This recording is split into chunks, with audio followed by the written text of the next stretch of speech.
Hi, everybody. White people are colonizers. Yes, we are. I got to be honest about it. We really are. And I know white people right now are saying, I'm not a colonizer. Oh, you hurt my feelings. Well, you are probably in your mindset, in your ideology. You probably do have the mentality of a colonizer because most white people do. And I'll tell you what.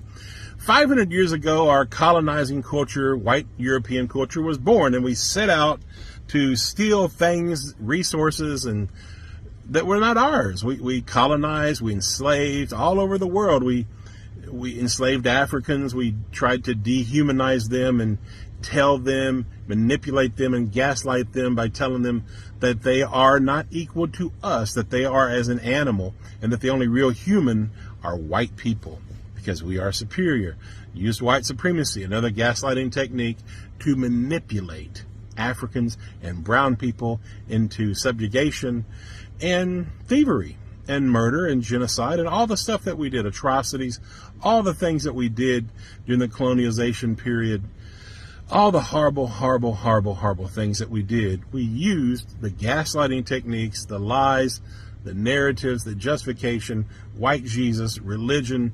You are savage. We are trying to lift you up and make you civilized. All that evil shit that we did, we used to justify our own greed and desire to steal, rob through colonizing.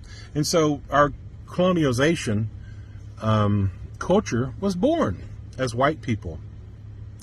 And this tradition of gaslighting black and brown folks continued for 500 years. You know, when we went into the Americas and all over the world, you know, and the Aborigines in Australia, everywhere, all over Asia, everywhere, any indigenous person, the message was sent to them. The lie, the manipulation is that you are savages.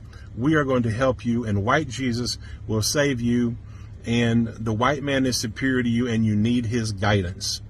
And you need us to take what you have, rape your women, rape your land and all your resources, destroy your culture, destroy your communities, destroy your people, murder you, and it's all justified in the name of white supremacy and white Jesus. And this is gaslighting. It's the great grand lie that was told in order for the white man to maintain this notion of I want to steal, and his greed. And so we are colonizers. This is our culture. You know, I'm not saying that's the only thing that white people are, but that's a huge part of who we are as white people. Same thing with Africans. We enslaved Africans, and we told Africans that they were not equal to us, that they were as animals, that the white man was actually human, and that the black man or the African was actually subhuman. They were as an animal.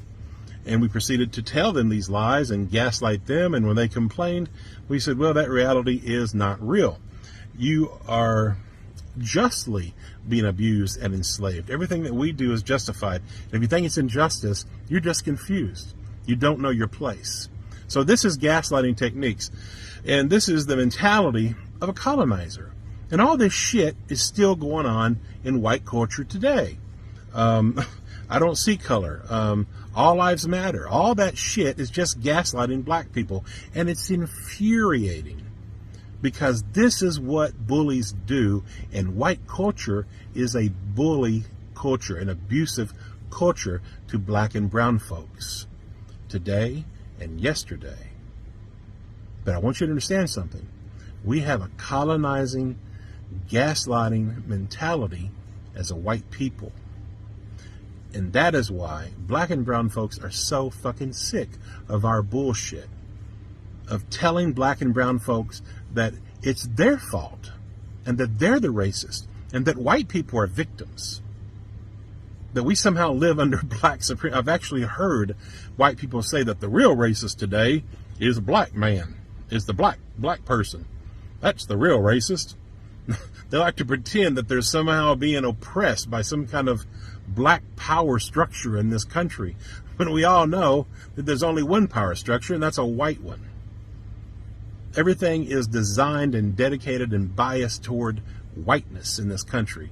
And all the racial data, all the racial disparities show that and prove that.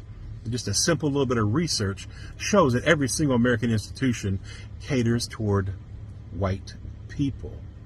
Economically, we have much, much greater, 10 times more wealth than black people, and many brown people as well. So I'm just saying, this is who we are. This is a reality. And it's incredibly frustrating to continually, 500 years, for black and brown people to have to endure gaslighting from their abuser. And this is what white people continue to do. And because we've been taught as white people that we must maintain a dominant, privileged position. And we've bought into the notion, the lie, that we are superior. We have bought into that because that's what we've been taught from birth. But the biggest part of this thing is the immorality of our greed and that colonizing mindset that we have and that's been taught to us from birth. We have to change our hearts and our minds away from that colonizing mentality to where that we're constantly gaslighting black people and telling them that their racism that they're enduring and that they're experiencing is not real. We are continually, in 1,000 different ways, denying the reality of racial injustice that black and brown people experience. Literally in 1,000 different narratives, in 1,000 different racial spectacles, in 1,000 different ways, maybe 1,000,000 different ways. Oh, I don't see color. Oh, it's a black man's fault that he's in the position. Well, what about black on black crime? I mean, it goes on and on and on. You know, I mean, I could sit here all day and give you examples. All lives matter. I mean, it just goes on all day. Black people ask for justice. White people find a way to try to obscure it, to try to take away from it, to try to demean it. We are colonizers. And I say that based on our behavior, collectively as white people.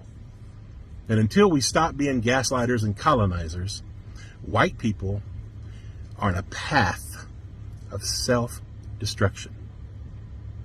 White supremacy, the lies of white supremacy, the colonizing mentality has never brought the white man happiness, and it never will. It's toxic, dysfunctional, and self-defeating. And it's not helping us. And now there's all this white rage because when the abuser loses control, he gets angry. And then Trump was born because we had a black president. And he was perfect because he was racist. And that's what white America wanted because they're angry because they felt like they were losing control. Because colonizers have to have control. And we had a black president. And everybody just shit all over themselves. White people just freak the fuck out. Oh my God, we're losing control. We have a black president. He's going to oppress us and enslave us. God knows we're going to be whipped and lynched. This is literally, I think, some of the thoughts, the subconscious. I'm exaggerating, but in a way it's true. The greatest fear of the colonizer is all that evil, vile shit that we did will be done up unto them, us. And that's why there's so much white rage. The numbers are changing. Pretty soon, white people will not be the majority. The abuser loses control. So what do? We continue gaslighting. We continue with white rage. White domestic terrorism on the rise. The greatest threat in America. White people are enraged because they can no longer control their victims, black and brown people, the way that they want to. They're losing some of their power, some of their positions, some of their privilege. They feel threatened. So here we are, in a state of crazy, utter chaos. That's why I say the lies of white supremacy is our destruction.